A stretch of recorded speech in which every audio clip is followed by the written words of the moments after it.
क्या आप जानते हैं कि ईरान पर जमीनी हमला करना एक विशाल और लगभग असंभव कार्य है? चलिए इसका विश्लेषण करते हैं। ईरान का भूगोल एक प्राकृतिक किले की तरह है। ऊंची पर्वत श्रृंखलाओं से घिरा ये देश स्वाभाविक रूप से आक्रमणकारियों को पीछे धकेल देता है।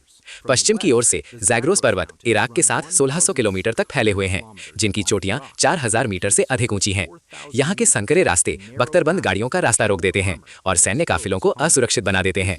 यही कारण है कि 1980 के ईरान इराक युद्ध के दौरान इराकी सैनिकों ने खुर्रम शहर पर तो कब्जा कर लिया था, लेकिन वे खुजिस्तान की तलहटी में फंस गए। उस कठिन इलाके की वजह से 8 साल तक गतिरोध बना रहा, जिसमें कुल मिलाकर 10 लाख से अधिक लोग हताहत हुए। उत्तर में अल्बोर्स पर्वत तेहरान की रक्षा करते हैं।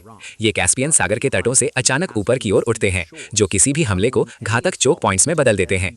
अफगानिस्तान के साथ लगी पूर्वी सीमा पर ऊबड़ खाबड़ ऊंचे इलाके हैं, जहां अचानक बाढ़ आने का खतरा रहता है। और अंदरूनी हिस्सा, वहाँ दश्त कबीर के नमक के मैदान और दश्त लुत्फ जैसे विशाल झुलसाने वाले रेगिस्तान हैं, जहाँ तापमान 70 डिग्री सेंटीग्रेड यानी 158 डिग्री फ़ारेनहाइट तक पहुँच जाता है। यहाँ की दलदली रेत यानी क्विकसैंड वाहनों के लिए और भीषण गर्मी सैनिकों के लिए नरक के समान है। फारस की खाड़ी के साथ लगा दक्षिणी तट सीधे ज़ाग्रोस की तलहटी में ले जाता है, जिससे समुद्र के रास्ते उतरना यानी एम्फीबियस लैंडिंग्स बेहद जटिल हो जाता है। 1.65 मिलियन वर्ग किलोमीटर में फैले ईरान के इलाके के लिए विशाल रसद यानी लॉजिस्टिक्स की आवश्यकता होगी। ये भूगोल इस्लामिक रिवोल्यूशनरी गार्ड कॉर्प्स यानी IRGC के मोज़ेक डिफेंस यानी विकेंद्रीकृत रक्षा सिद्धांत के भी पक्ष में है, जो ये सुनिश्चित करता है कि राजधानी गिरने के बाद भी स्थानीय इकाइयां लड़ना जारी रखें। यदि कोई इतिहास जानता है तो वो समझ जाएगा कि ईरान पर जमीनी हमला करना केवल कठिन ही नहीं, बल्कि एक रणनीतिक दुस्वप्न यानी स्ट्रेटेजिक नाइटमेयर है।